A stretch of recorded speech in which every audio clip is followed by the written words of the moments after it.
Hey guys, welcome to another edition of Getting to Know. Today we are getting to know the Atom Electric B18-DX. Now I know that's a mouthful of numbers and letters, so I thought first off I'll just break that down for you. So the first letter, we got a B. We have two series, H series, B series. H is for hub motors, B series is for belt motors. So this is a belt drive, as you can see there.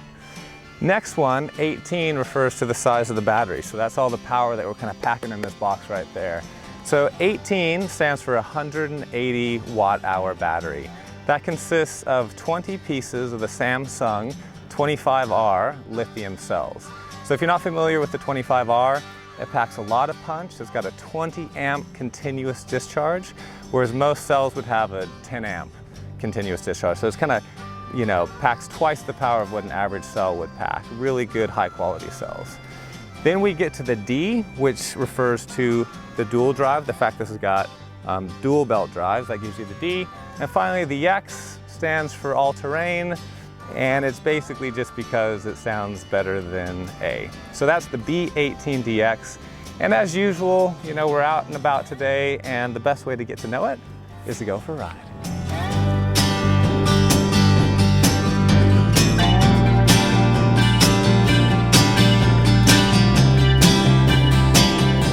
So one of the best things about this model, the B18DX, is that it's actually a 2-in-1 model, which is really cool. And what that means is it's got the street wheels that you saw in the beginning clip, but it's also got these MBS, all-terrain, 100mm knobby wheels. So that's really cool. Later on, we'll kind of get a chance to take these off-road. But the even cooler thing is the fact that not only does it have a 2-wheel options, it has 2 wheel pulley options.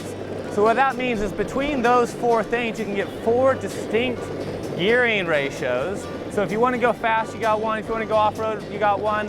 But if you want to tackle some hills, which is where I am today, we got some major hills, then you're going to throw it on gear 1, which is what I've put on right now. So when it comes time to blast up a hill, you got that power right where you want it to be. Woo!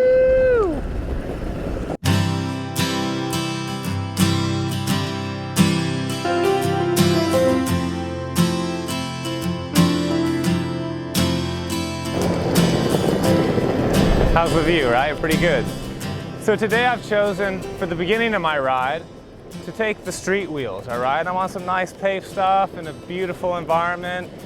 So right now I've thrown on gear number 1 because I know up here I got some really intense hills, and then later on we'll swap out to some other combinations to show you the all-terrain wheels, and also gear number 4, which we can go pretty fast.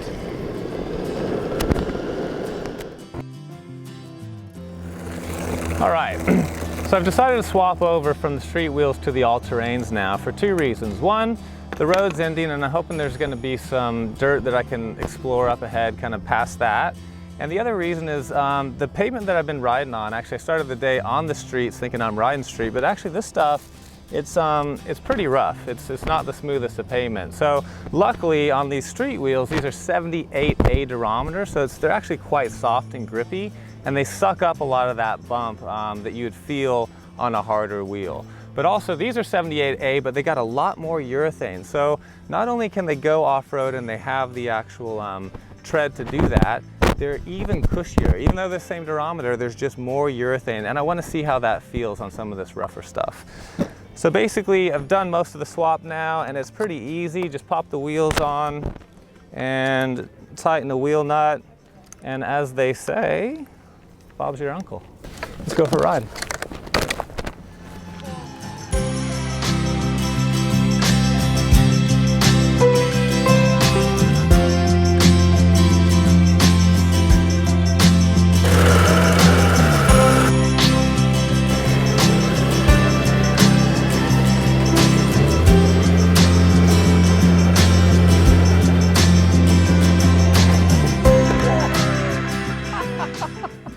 So impressions so far, loving the all-terrain wheels for sure. One, on that really rough section of pavement, I definitely felt a difference. I mean, it's still rough, but like I said, the extra urethane, that thickness of urethane actually does make a difference to kind of dampen the vibrations.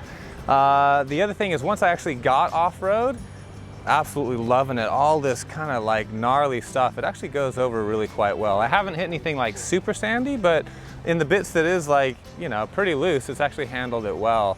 If anybody's familiar with the B18-DX, that's like the little brother to this one, half the battery, one motor. It's very similar to that, but I'll tell you what, it makes a big difference having the dual drive in there. Double the power in the battery, double the power from the motors, because when you do get to some of the stuff that's a little rougher and you need a little more to get over, it just kind of blasts through it. The other big thing that I noticed is I just did a big steep downhill section on really quite loose gravel.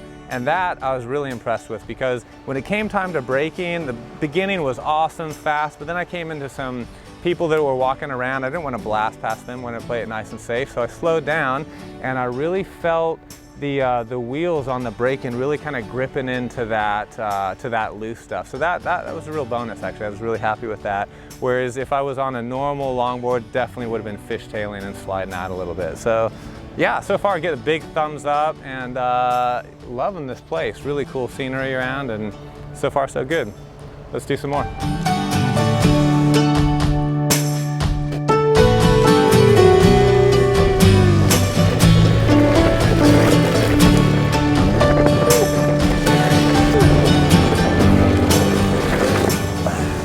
So I just want to take a second to talk about a few specs.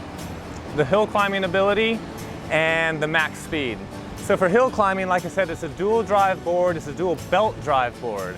So it actually gives it really, really good hill climbing. So the spec that we give, 20%, that's a decent hill. And the reason that it can do that, well, too, like I said, it's got a lot of power in that battery, but it's also, because it's a belt drive, you get a ton of torque out of it. So there's a torque multiplier. You get a 3.75 gear ratio in there, and that's what really gets you the ability to really climb up those hills. So awesome hill climbing. The other one is top speed. So once again, gearing again, when you kind of gear down, or sorry, when you gear down, when you get up into that gear number 4 to get it going fast, you actually get a top speed of over 20 miles per hour.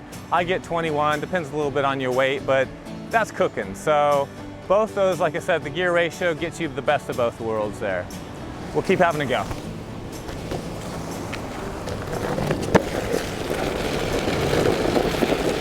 One of the things I'm really loving is actually the deck. You don't think about that much with an electric skateboard, but it's sick. It's a bamboo maple hybrid, and just the fact that it sucks up those bumps in addition to the soft wheels makes it a really comfy ride.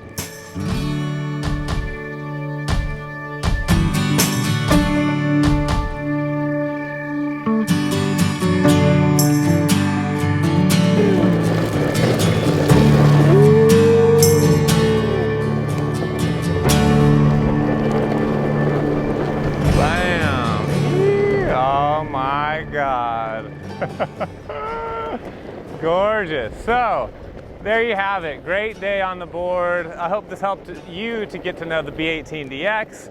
My review of the day, I really like the all-terrain wheels. That was kind of the hit on this rough surface, and I love doing the off-road stuff.